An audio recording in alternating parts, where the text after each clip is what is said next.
हरि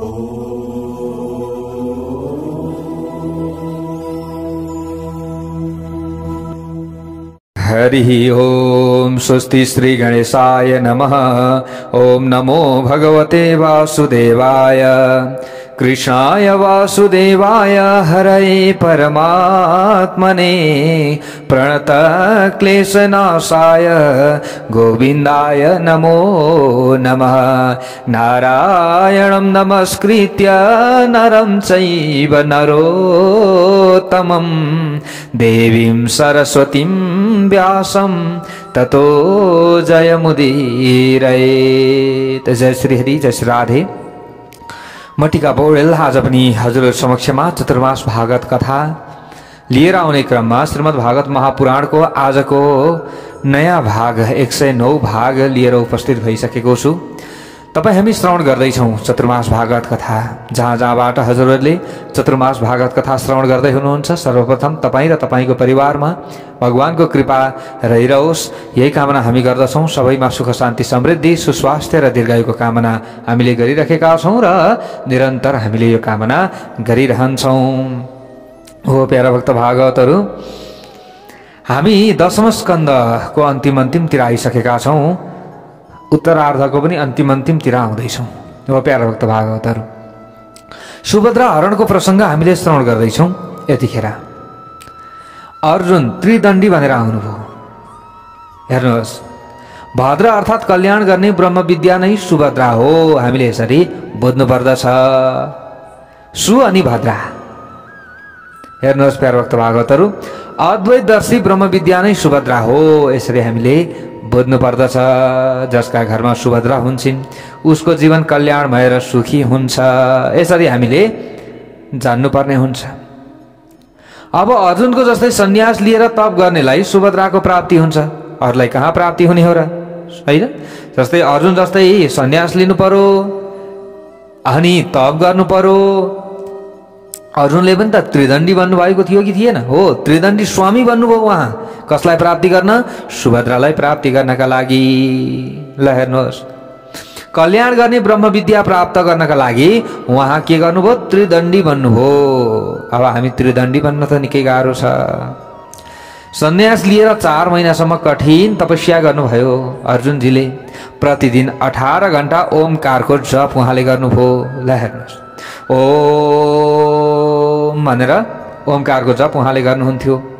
अनि प्रभुले उनलाई सुभद्रा ब्रह्म विद्या दिए। यसरी बुझ्नु पर्दछ। सुभद्राको मतलब के? ब्रह्म विद्या। ब्रह्म विद्या यसरी दिए। चञ्चल आँखा भएको मन पनि चञ्चल नै हुन्छ। यसरी हामीले बुझ्नु पर्दछ।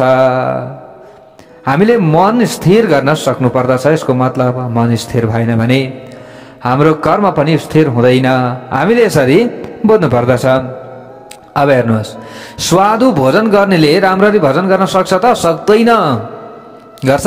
अलिकति गरो फेरि मिठो खान मन लाग्छ, अलिकति भजन गरो फेरि त्यही खानेकुराको याद आउँछ। ओहो, कति मिठो खान पाइन्थ्यो, यो व्रत लिएर बर्बाद हो। ल हेर्नुहोस् है, कुनै व्रत हामीले बस्ने प्रयत्न गर्छौं, व्रत लिने प्रयत्न गर्छौं, त्यो समयमा हामीले सम्झिन्छौं ओहो हेर त्यसले खाएको अर्काले खाएको देख्छौं, हाम्रो जिब्राबाट पानी आउँछ। ल अनि कहाँबाट हुन्छ त? स्वादु भोजन गर्नेले भजन गर्न त निकै गाह्रै हुन्छ। भजन गर्नु पर्यो के? भजन गर्नु पर्यो। ल ब्रह्म विद्या प्राप्तिका लागि त्रिदण्डी सन्यासी हुन नै आवश्यक पर्दछ। हुन त अब यहाँ साधु सन्यासी महन्त आदिले यी बताए तापनि ब्रह्म विद्या प्राप्तिका लागि अनेक मार्गहरू पनि रहेका छन्। ल हेर्नुहोस्, अब जुन मार्गमा व्यक्ति अगाडि बढेका छन् त्यही मार्गको प्रशंसा व्यक्तिहरूले गर्दछन्, हैन र? हो नि, हामीले यसरी बुझ्नु पर्दछ। तर एनकेन प्रकारेण आत्मकल्याणका लागि ब्रह्म विद्याको आवश्यकता पर्दछ। ब्रह्म विद्याकोबाट प्राप्त गर्न सकिन्छ, हामीले गुरुबाट प्राप्त गर्न सकिन्छ। गुरुलाई आफ्नो बनाउनु पर्यो। ल गाह्रो छ। हेर्नुहोस् है प्यारा भक्त भागवतहरु, प्रभुलाई सर्वस्व त्याग गर्नु नै सन्यास पनि हो। सर्वस्व सम्पूर्ण आत्मनिवेदन गर्नु पर्यो। हजुर नै हुनुहुन्छ, तन मन धन सब हजुरकै छ, अरूको छैन। मैले गरेको कर्म पनि तपाईँकै हो, मैले खाएको खाना पनि तपाईँकै हो, मैले ओढेको ओढ्ने पनि तपाईँकै हो, म सुत्ने खाट पनि तपाईँकै हो, म सुत्ने पलङ पनि तपाईँकै हो, सोफा म बस्ने सोफा पनि तपाईँकै हो, है सबै तपाईँकै हो, सबै म पनि हजुरकै हो, मेरा परिवार पनि सबै हजुरकै हुन्। सर्वस्व आत्मनिवेदन गर्न सक्नु पर्यो। ल एकछिन चाहिँ फेरि हामीलाई वैराग्य आउँछ, एकछिन कसैले हप्कायो करायो भने अब चाहिँ म यस्तो गर्दिनँ भन्ने लाग्छ। फेरि एकैछिन पछाडि यो भगवानको मायाले हामीलाई छोप्छ, संसारी माया विचित्र। ल हेर्नुहोस् है प्यारा भक्त भागवतहरू, सांसारिक सुखको उपभोग गर्दै भक्ति गर्नेलाई भगवान छिट्टै कृपा गर्नुहुन्न। भगवानले सांसारिक सुखको उपभोगबाट टाढा रहन सक्नु पर्दछ। सांसारिक उपभोग इन्द्रियहरूलाई तृप्ति पनि बनाउन खोज्यो, भगवानको भक्ति पनि गर्दैछ, भजन पनि गर्दैछ, होइन छिटै प्राप्त गर्न त गाह्रै छ भगवानलाई। अब हामी भगवान प्राप्तिका लागि अगाडि बढिरहेका छौँ, यो गर्छौँ त्यो गर्छौँ, हरेक कुरा गर्छौँ, होइन र। अनि हामीले इन्द्रिय सुख पनि चाहन्छौँ, सांसारिक सुख पनि चाहन्छौँ, सांसारिक भौतिक चिज वस्तु पदार्थ आदिमा हामीले रुम्बलिरहन्छौँ। अनि कहाँबाट हुन्छ? संसार सुखको त्यागीसँग भगवान छिट्टै प्रसन्न भन्नुहुन्छ। हामीले यसरी बुझ्नु पर्दछ हो। अब शब्द रूप वेद, यहाँ परीक्षितजीले सोध्नु भएको छ सुखदेवजीलाई, शब्द रूप वेद निराकार वेदको प्रतिपादन कसरी गर्दछन् त? सुखदेवजीले वेदस्तुतिको कथा यहाँनिर श्रवण गराउनु भएको छ। ती कथाहरू हामीले श्रवण गर्नेछौँ अगाडि प्यारो भक्त भागवतहरू। र सुभद्राको अर्थ हामीले पत्ता लगायौँ त? लगायौँ। हेर्नुहोस् है, अब जसलाई सुभद्रा प्राप्ति भएको छ उसलाई आत्मकल्याण गर्ने ब्रह्म विद्या पनि प्राप्त भएको छ। हामीले यसरी बुझ्नु पर्दछ।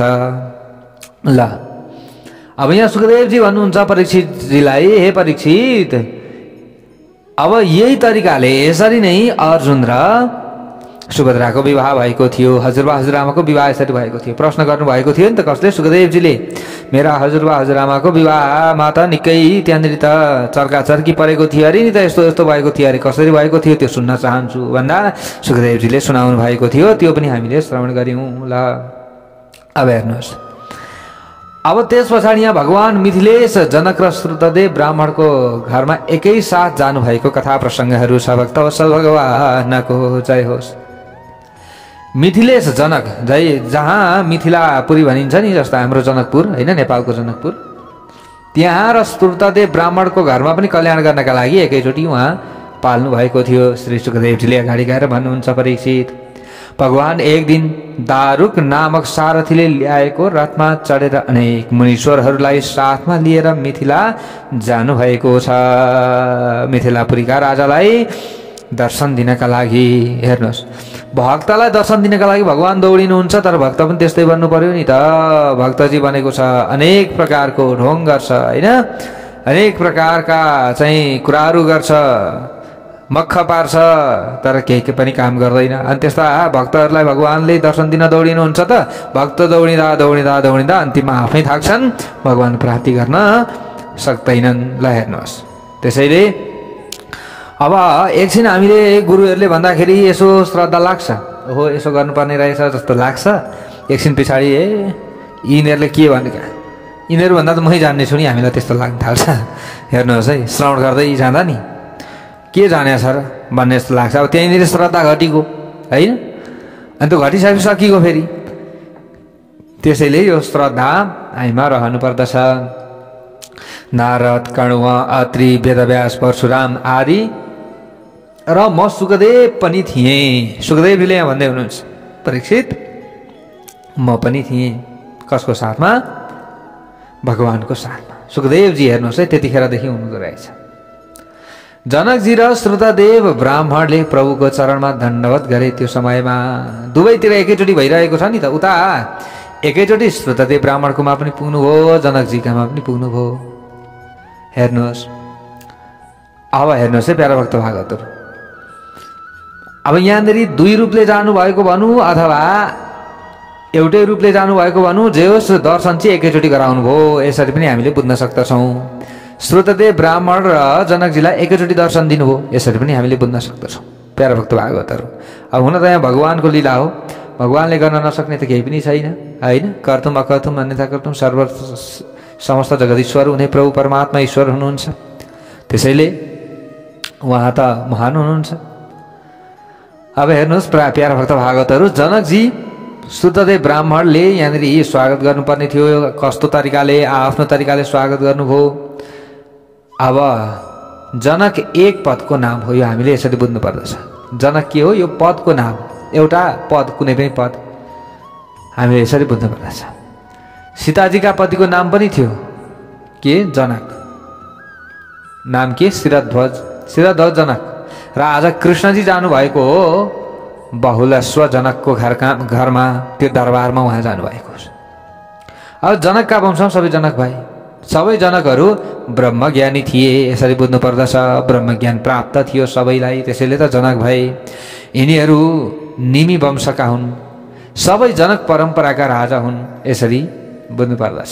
प्यारा भक्त भागवतहरू, एउटा परम्परा हुन्छ के, कुनै पनि परम्परा हुन्छ, जस्तै त्यसमा जन्मनेवाला चाहिँ जस्तै त्यही परम्पराबाट अगाडि बढ्ने गर्दछ, यसरी हामीले बुझ्नु पर्दछ। कुनै पनि एउटा परम्परा हुनसक्छ त्यस्तो। अब यहाँ हेर्नुहोस् प्यारा भक्त भागवतहरू, बहुलस्व जनक भगवानका अनन्य भक्त थिए। र त भगवान जानुभयो त, न अन्य इति अनन्य होइन, अरूको यसो सम्मान गर्थे, विरोध गर्दैन थिए कसैको पनि। तर एकदम भक्तजी कसका थिए? भगवान, उनी नारायण भगवान श्री कृष्णका भक्त थिए, त्यसैले भगवान जानुभयो। र मिथिलापुरमा नै एक अनन्य भक्त पनि थिए जसको नाम हो श्रुतदेव नाम गरेका ब्राह्मण। हामीले यसरी बुझ्नु पर्दछ। त्यही नगरी हो फेरि। अब त्यहाँ राजा हुनुहुन्छ एकजना, एकजना ब्राह्मण हुनुहुन्छ। अब दुवैजना अनन्य भक्त हुनुहुन्थ्यो। अब भगवानको आगमनमा राजा बहुलाश्व पुरा राजकीय सम्मानका साथमा उपस्थित हुनुभयो स्वागत गर्नका लागि। अब राजाको ठाँटबाट अलग होइन र, सबै कुरा अलग नि, एकदम मै हुँ भन्ने हिसाबले राजा जानुभयो होला। अथवा भक्ति थियो, आफूसँग भएका चाहिँ विभिन्न उपहारहरू लिएर जानुभएको थियो होला। अब श्रुतदेव नाम गरेका ब्राह्मणका साथमा त फुटेको कौडी थिएन। ब्राह्मणको पासमा के हुन्छ र, होइन? उही ठगठा गर्ने ब्राह्मणको पासमा अलिअलि होला, नत्र अब सच्चा ब्राह्मणको पासमा अलिकति कम नै हुन्छ। हेर्नुहोस् प्यारा भक्त भागवतहरू, हामीले यसरी बुझ्नु पर्दछ। अब अलिअलि यसो मान्छेलाई जेसुकै भनेर चाहिँ होइन, जेसुकै गर्ने ब्राह्मणहरूका पासमा होला धन सम्पत्ति धेरै हुनसक्छ, होइन? गाडी होला, वाहन होला, सबै कुरा होला। तर सही सच्चा ब्राह्मणका पासमा हुनसक्छ वाहन पनि, गाडी पनि, तर जो अलिकति यहाँनिर मै हुँ अथवा आफ्नै तरिकाले चाहिँ यसो अरूलाई चाहिँ आफ्नोतिर आकर्षित गर्ने खालका हुन्छ नि विभिन्न तरिकाले, तिनीहरूकामा अलिकति ज्यादा हुनसक्छ। तर त्यो धन भनेको क्षणिक धन हुन्छ। हेर्नुहोस्, त्यो भनेको एकछिनको धन हुन्छ, एकैछिनमा सकिन्छ। अब जो श्रुतदेव नाम गरेका ब्राह्मण हुनुहुन्थ्यो, उहाँका पासमा त फुटेको कौडी पनि थिएन। एउटा सानो झुप्रो घर थियो, घरै थिएन। ल हेर्नुहोस् है, घरै छैन नि, घर न घाटको। तर पनि ब्राह्मण हुनुहुन्थ्यो, भक्ति थियो, भक्तिभाव थियो, कथा भन्नुहुन्थ्यो, होइन? सबै कुरा उहाँ ब्रह्मज्ञानी हुनुहुन्थ्यो, सबैलाई कथा सुनाउनुहुन्थ्यो, वेद वेदाङ्गमा पारङ्गत हुनुहुन्थ्यो, विद्याका धनी हुनुहुन्थ्यो। सिर्फ त्यही धन त अलिकति कम्ती थियो नि, त्यति मात्रै त हो नि, तर विद्याको त धनी हुनुहुन्थ्यो नि, हो। अब यी पनि भगवानको स्वागतका लागि उपस्थित भए। जब प्रभु आउनुभयो, दुवैले यहाँ भने आउनुहोस् आउनुहोस् प्रभु आउनुहोस्। ल अघि मैले भनेको थिएँ नि सुरुमा, भगवान हुनुहुन्छ एउटा, नगरी एउटै हो। अब जनक राजाकै नगरीमा श्रुतदेव नाम गरेका ब्राह्मण हुनुहुन्छ, भगवान जानुभयो। अब यता राजाले पनि स्वागत गर्नुभएको छ, उता ब्राह्मण देवताले पनि स्वागत गर्नुभएको छ, एकैचोटि स्वागत भएको छ। अब त्यहाँ कसकामा जाने त? हेर्नुहोस्, अब एकदम राज खानदानका राजा हुनुहुन्छ बहुलाश्व। अब उहाँको स्वागतको ढङ्ग नै, ढाँचा नै अलग छ। अब यता ब्राह्मणको पासमा त के छ र, आफू आउनु भएको छ, आउनुहोस् प्रभु भन्नुभएको छ, तर भक्ति त यहाँ बराबर छ। हेर्नुहोस्, हामीले यसरी बुझ्नु पर्दछ। जब प्रभु आउनुभयो, दुवैले भने आउनुहोस् आउनुहोस् प्रभु। अब त राजा जनकले पनि आउनुहोस् भन्ने, त श्रुतदेव नाम गरेका ब्राह्मणले पनि आउनुहोस् भन्ने। हाम्रो घर पावन गर्नुहोस्, हाम्रो भवन पावन गरिदिनुहोस्। यता राजाले भन्दै हुनुहुन्छ उता अब घर त घरै हो, आफू जहाँ बसे पनि घर त घरै हो नि, कसैको घरमा कोठा लिएर बसे पनि घरै हो होइन, रुम भाडा तिरेर बसे फ्ल्याट लिए पनि घरै हो, त्यो बसेको ठाउँ घर हो होइन। जहाँ गृहिणी छिन् पुरुषका लागि त्यही घर हो, एउटा ओडारमा गएर गृहिणीका साथमा बसे भने पनि पुरुषका लागि त्यही घर हो, तर गृहिणी छैनन् भने त्यो घर हुन सक्दैन। ल हेर्नुहोस्, अब यता ब्राह्मणले पनि बोलाउनु भएको छ, आउनुहोस् पाल्नुहोस्।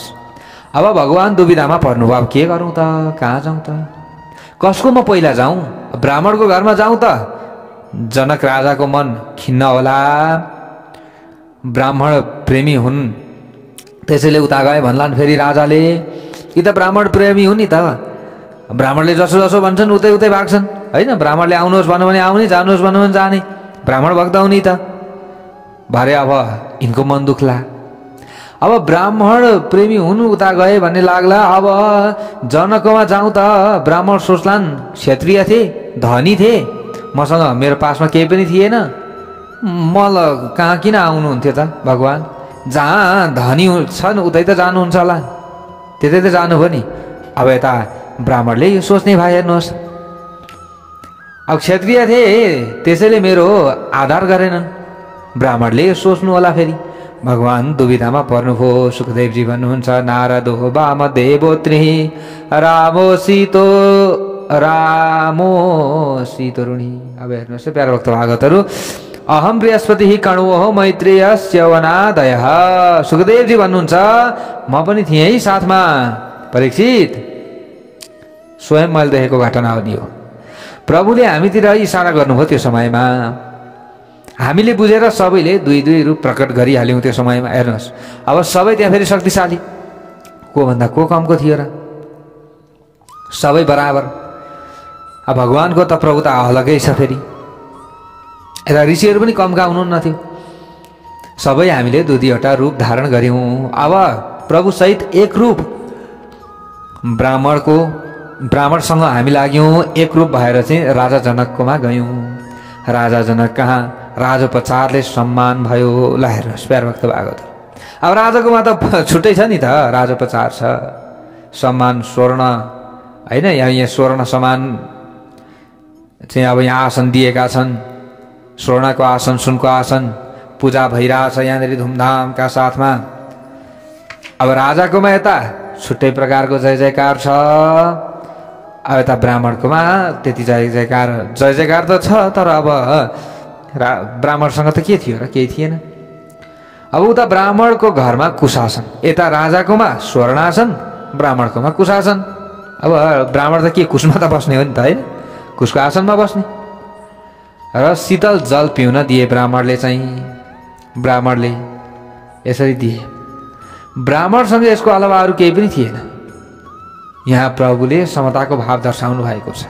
हामीले यहाँबाट पनि बुझ्न सक्दछौँ प्रभु पक्षपाती हुनुहुन्न, भक्ति चाहियो, भाव शुद्ध चाहियो। ल हेर्नुहोस् अब प्रभु पक्षपाती हुनुहुन्थ्यो भने त आज हामी जस्तो भए त राजाकातिर दौडिन्थ्यौँ होला नि त होइन, अब त्यहाँ सम्मान पाइन्छ, धेरै पाइन्छ होइन।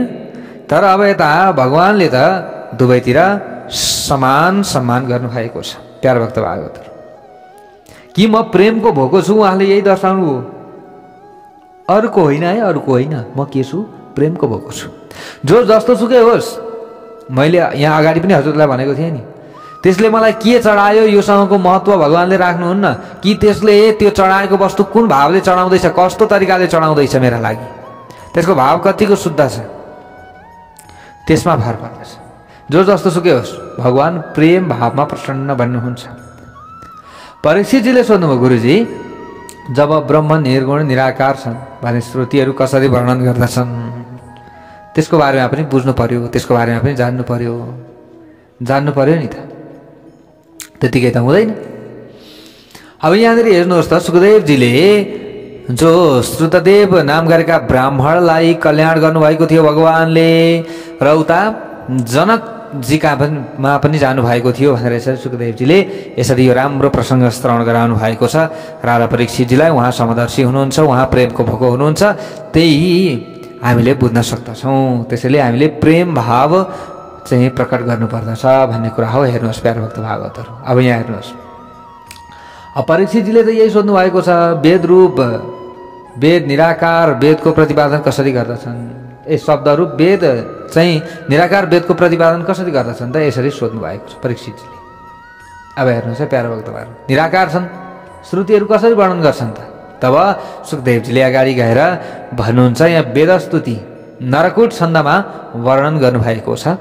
वेदस्तुति भनिन्छ जसलाई जय जय जय जामजित दोष गृहीत गुणा त्वमसि यदात्मना समवरुद्ध समस्त भगः अग जगदोक सामखिल शक्त्यवबोधकते क्वचिद जयात्मना चरतो नुचरे निगम। हामी वृन्दावनमा हुँदा नि यो एकदम आनन्द लाग्थ्यो कि यो गाउँदाखेरि, एकदम जय जय भन्ने ताली बजाएर बसिहाल्थे, एकदम जय जय जय जामजित दोष गृहीत गुणाम। यस्तो मस्त छ यो। हेर्नुहोस् अब यहाँनिर श्रुतिहरू कसरी वर्णन गर्दछन् त? ब्रह्म निर्गुण छन्, निराकार छन् भने।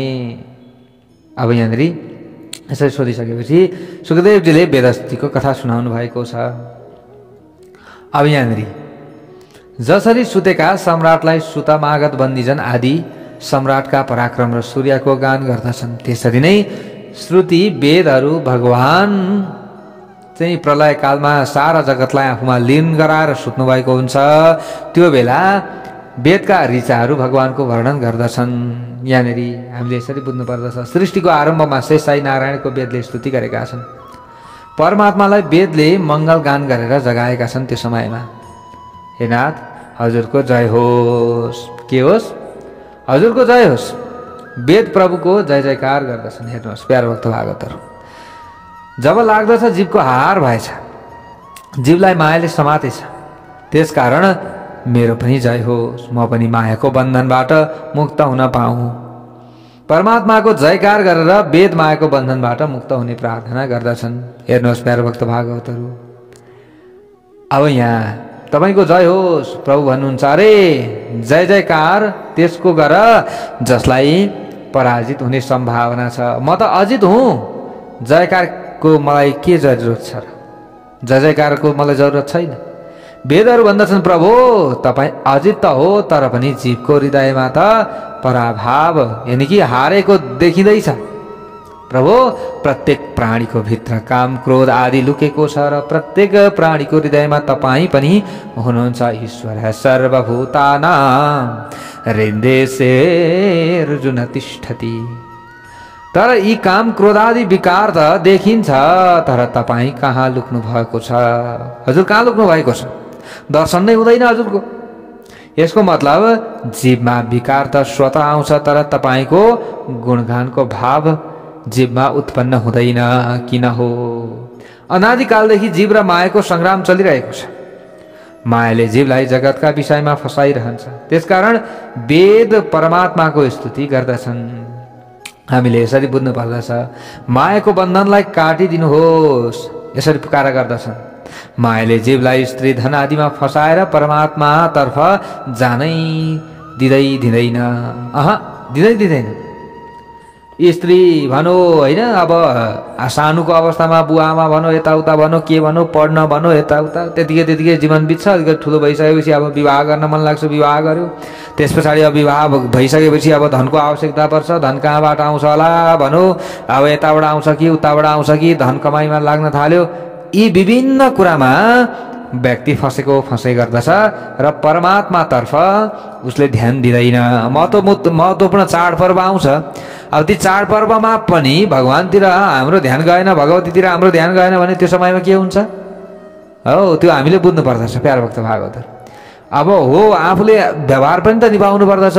आफ्नो लोक व्यवहार छ होइन। अब को आउँछ घरमा, पाहुना स्वागत गर्नु पर्यो। घरमा चाहिँ परिजनहरू छन्, उनीहरूलाई खान दिनु पर्यो, लाउन दिनु पर्यो होइन। घाँस बाँस कपास भनिन्छ, सबै कुराहरू चाहिँ पुर्याउनु पर्यो। आफूलाई पनि राम्रो हुन मन लाग्छ, राम्रो हुनु पर्यो।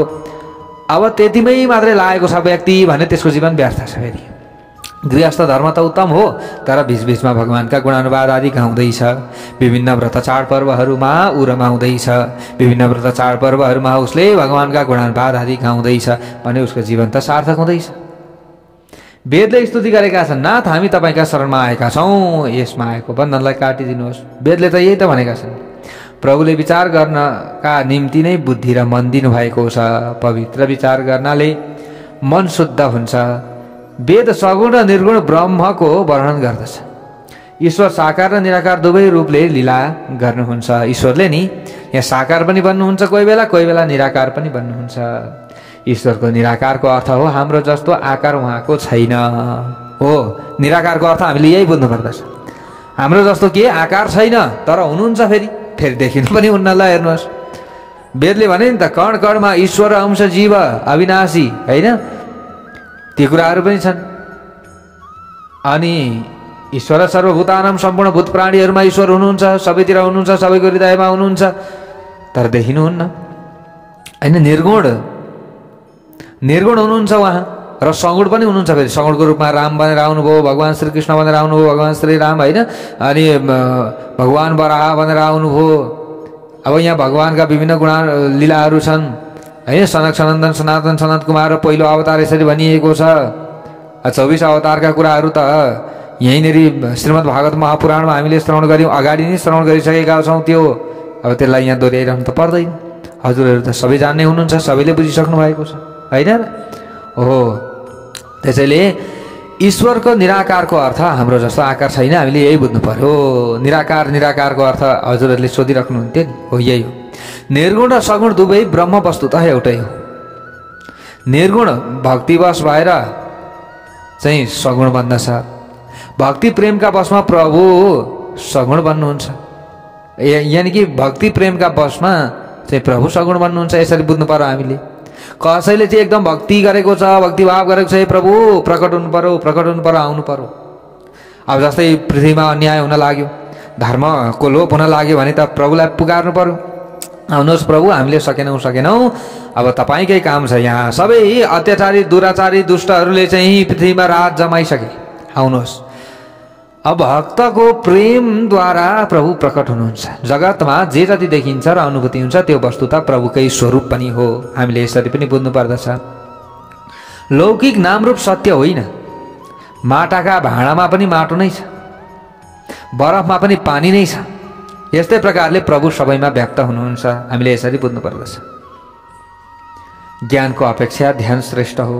त्यसकारण ईश्वरका कुनै पनि स्वरूपको बारम्बार चिन्तन, ध्यान, स्मरण, दर्शन गर्नुपर्दछ।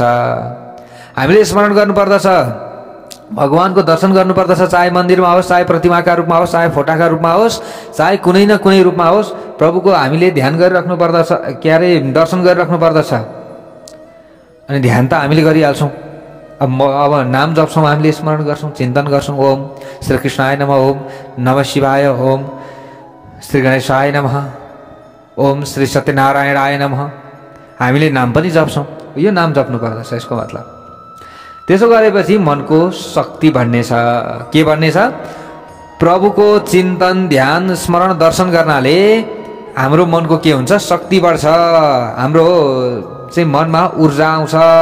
मनलाई परमात्माको कुनै पनि स्वरूपमा विवेकपूर्वक स्थित हामीले गर्नुपर्दछ, अनि मात्र हाम्रो कल्याण हुन्छ। यसरी हामीले बुझ्नु पर्दछ। अब उहाँ त लुक्नु भएको छ, दर्शन नै हुँदैन होइन। हामीले यसरी बुझ्नु पर्दछ। त्यसैले प्रार्थना छ कि जय जय तपाईँ जीवको हृदयमा आफ्नो महिमा प्रकट गरिदिनुहोस्। अब यसरी स्तुति गरेका छन्। हेर्नुहोस् है प्यारो भक्त भागवत, वेद भगवानले प्रभु परमात्माको यसरी स्तुति गरेका छन्। भगवान बोल्नुभयो त अब के गरौँ म?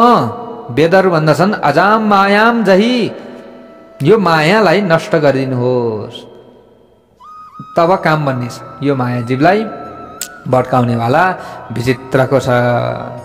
भगवान बोल्नुभयो मेरो माया गुणात्मिका छ, दैवी हे साह गुणमयी मम माया। यस्तो छ, यस्तो दिव्य सत्व आदि गुणहरू समन्वित मायालाई, अब यो मायालाई किन म नष्ट गरौँ? यसरी भगवानले भन्नुहुन्छ। हेर्नुहोस् है प्यारो भक्त भागवत, हामीले यहाँनिर बुझ्नु पर्दछ कि अब शिव तत्व विष्णु तत्वको रहस्य पनि सम्झाइएको छ। यहाँनिर विद्वानहरू वेदस्तुतिको आफ्नो आफ्नो अर्थ लगाउँछन्। विद्वानहरूले नि आफ्नो अर्थ लगाएका छन्। हामीले यसरी बुझ्नुपर्छ। अब श्रुतिहरूले यहाँ भन्दछन्, हे प्रभु, मायामा जुन गुण छ त्यो जीवलाई ठग्नेवाला छ। मायामा जुन गुण छ नि यसले त जीवलाई पर्लकै एकैछिनमा ठगिदिन्छ। ल एकैछिनमा ढाँटिदिन्छ। नढाँटौँ नढाँटौँ भन्छ, एकैछिनमा ढाँटिदिन्छ। हेर्नुहोस् है, जस्तै एक वेश्या अत्यन्त श्रृङ्गार गरेर गाउन बजाउन जे आउँछ त्यो गरेर अर्कालाई लुट्नेवाली हुन्छ। तपाईको मायाका जति पनि गुण छन् जीवलाई यस्तै प्रकारले ठग्नेवाला रहेका छन्। दोष गृहीत गुणा। त्यसैले तपाईँ यो माया नष्ट गरेर जीवको हृदयमा तपाईँको महिमा बढाउनुहोस्, किनकि सबै जीव तपाईँको बच्चा अंश हुन्। ईश्वर अंश जीव विनाशी चेतना मल सहज सुख राशि। होइन त? हो नि त। रामचरितमानसमा गोस्वामी तुलसीदासले यही भन्नुभएको छ। हामीले यसरी बुझ्नु पर्दछ। अब यहाँ मैले अघि भनेको थिएँ जस्तै विद्वानहरू वेदस्तुतिको आफ्नो अर्थ लगाउँछन्। आरम्भवाद, परिणामवाद आदि अनेकौं मत विद्वानहरूले प्रकट गरेका छन्। आफ्नो दृष्टिअनुसार उनीहरूले अर्थ लगाएका छन्। वेदले ईश्वरको निषेधात्मक वर्णन गर्दछ। ज्ञानमार्गी नेति नेति भनेर ईश्वरको वर्णन गर्दछन्। ज्ञान मार्गमा लाग्ने व्यक्तिहरूले नि नेति नेति यसो भन्दछन्। भक्ति मार्गमा इति इति भनेर भगवानको वर्णन गर्दछन्। त्यसो त दुईटैकै लक्ष्य चाहिँ के हो? एउटै हो। फेरि यहाँ लक्ष्य के छ? भगवानलाई प्राप्त गर्नु छ। एउटै हो। फेरि यहाँनिर तलमाथि छैन। तर यहाँ बाटो अलग भयो। अर्जुनलाई आफ्नो वीरत्वको अभिमान थियो, त्यसकारण प्रभुले नष्ट गरिदिनु भयो। प्रभुका अनन्त गुणहरूको वर्णन कसले गर्न सक्छ? हेर्नुहोस्, प्रभुले 11 वर्षसम्म गोकुलमा लीला गरेपछि फेरि मथुरा जानुभएको छ। त्यहाँबाट द्वारिका गएर उहाँले कतिपटक विवाह गर्नुभयो। हेर्नुहोस्, अब त्यो पनि हामीले बुझ्नु पर्दछ। उद्धवलाई ज्ञानोपदेश दिएर उहाँ अन्तिममा सोधाम त जानुभएको छ। यो हामीले कथा सुन्छौँ, अगाडि यो आउँछ। हेर्नुहोस् प्यारा भक्त भागवत। अब यहाँनिर सन्त महन्त आदिले यी विविध कुराहरू बताएका छन्। यहाँ सुखदेवजीले राजा परीक्षितजीलाई यो कथा श्रवण गराउँदै हुनुहुन्छ। जीव तपाईँको पुत्र भएर काम क्रोध आदिको दास बन्दछ। के यसमा तपाईँको बदनामी हुँदैन त? तपाईँको नाम पतित पावन भक्तवत्सल हो, दीनबन्धु छ। के यो नाम बदनामी हुँदैन? वेदले यसरी भनिराखेका छन्। यसरी स्तुति गरिराखेका छन् नि त वेदले। प्यारा भक्त भागवतहरू, तपाईँको बदनामी हुँदैन त प्रभु? त्यसैले जीवमाथि अनुग्रह गर्नुहोस्। भगवान भन्नुहुन्छ, मैले बुद्धि दिएको छु, विवेक दिएको छु। यो बुद्धि विवेक त्यसो भए किन दिएको त? मैले बुद्धि दिएकै छ त, विवेक दिएकै छ। यसको परिचय दिएर मायाबाट बाँच्छ। बुद्धि छ भनिन्छ, विवेक छ भनिन्छ। अब यसको प्रयोग गर्न सकिँदैन भने त मायामा फसिहाल्यो नि त। किन दिएको त बुद्धि विवेक? मूर्ख हुनलाई हो? होइन। तर मान्छे मूर्ख बनिरहेको छ। कथा सुन्नुपर्छ भन्नु भने व्यक्ति अर्कोतिर बटारिन्छ। भगवानको पूजा गर्नुपर्छ भन्नु भने व्यक्ति अर्कोतिर बटारिन्छ। पितामाताको सेवा गर्नुपर्छ भन्नु भने व्यक्ति अर्कोतिर बटारिन्छ। बुढाबुढीको सेवा कसले गर्ने? ल हेर्नुहोस् प्यारा भक्त भागवतहरू, यस्तो भन्दा छ भने व्यक्ति त पतित भयो। होइन? बुद्धि छ, विवेक छ, तर यो बुद्धि विवेक कस्तो खालको छ? यो मूर्ख, काम छैन त्यो बुद्धि विवेक। सही बुद्धि विवेक हामीमा हुनुपर्दछ। भगवानले दिनुभएको छ, त्यसको प्रयोग गर। परिचय मात्र दिए पुग्छ के बुद्धि र विवेकको? मायाबाट बस्न सकिन्छ। श्रुतिहरू भन्छन्, अखिल सत्य व बोधकते। अरे प्रभु, जबसम्म तपाईँको कृपा हुँदैन नि शक्तिको ज्ञान नै हुँदैन। अब ज्ञान नै हुँदैन त सबै बेकार भएन र भने फेरि तपाईँको कृपै हुँदैन त अब के गर्ने? अब कृपा प्राप्तिका लागि त हामी एकछिन भजन गर्न बस्छौँ, एकैछिनमा अल्छी लाग्छ, कहाँबाट कृपा प्राप्ति हुन्छ त? अनि यस्तो शक्ति नै उत्पन्न हुँदैन। शक्ति उत्पन्न नभएपछि ज्ञान नै उत्पन्न हुँदैन। ज्ञान नै उत्पन्न नभइसकेपछि त्यो बुद्धि र विवेकको के काम भयो त? काम भयो त? भएन। बुद्धिमानी छ, विवेकी छ, कामै छैन। मूर्ख छ, उल्टो खेच्छ। त बुद्धिको चाहिँ गलत उसले प्रयोग गर्छ। राम्रो काममा गर्नुपर्ने, सत्मार्गमा लाग्नुपर्ने त्यतातिर लाग्दैन, कुमार्गमा लाग्छ। अरूलाई गिराउनतर्फ, अरूलाई चाहिँ तल कसरी पार्न सकिन्छ उसले त्यो राजनीति बुझ्न थाल्दछ। राम्रो उसमा मति आउँदैन, बुद्धि आउँदैन। अनि भो त कल्याण। अब कल्याण भो। हेर्नुहोस् प्यारा भक्त भागवत, अब ज्ञान नै हुँदैन त सबै यो बेकार भयो कि भएन र? भयो नि त। ज्ञान भए पनि उसले खराब प्रयोग गर्छ त। अब जबसम्म सद्गुरु भेटिँदैन तबसम्म त ज्ञानको बोध पनि हुँदैन। अब सद्गुरु भेट्नका लागि पनि हजुरको कृपा चाहियो फेरि, नत्र त यहाँ सबै अब गुरुहरू पनि खराब भेटिएला भरे फेरि गाह्रो छ होइन। सद्गुरु सद्गुरु भनिन्छ भरे अर्कोतिर होला। यसमा पनि विचार गर्नुपर्ने हुन्छ। धेरै कुराहरू छन्। यहाँनिर वेदले भने गुरु चाहियो नि त। गुरु बेगर ज्ञान नै हुँदैन। सद्गुरुले सम्झाएपछि मात्र, बोध गराएपछि मात्र यो दुःखको राशिदेखि हमेशा व्यक्ति चाहिँ पार पाउन सक्दछ। ब्रह्मस्वरूपको स्मरण आउँछ। त्यस पछाडि गुरुले ज्ञान दिनु पर्यो अनि मात्र त्यो स्वरूपको ज्ञान आउँछ। भक्तवत्सल भगवानको जय होस्। अब यहाँ हेर्नुहोस्, वेदले यसरी स्तुति गरिराखेका छन्। अब यहाँबाट उता भोलि हामीले अन्य कथा प्रसङ्गहरू श्रवण गर्नेछौँ। भक्तवत्सल भगवानको जय होस्।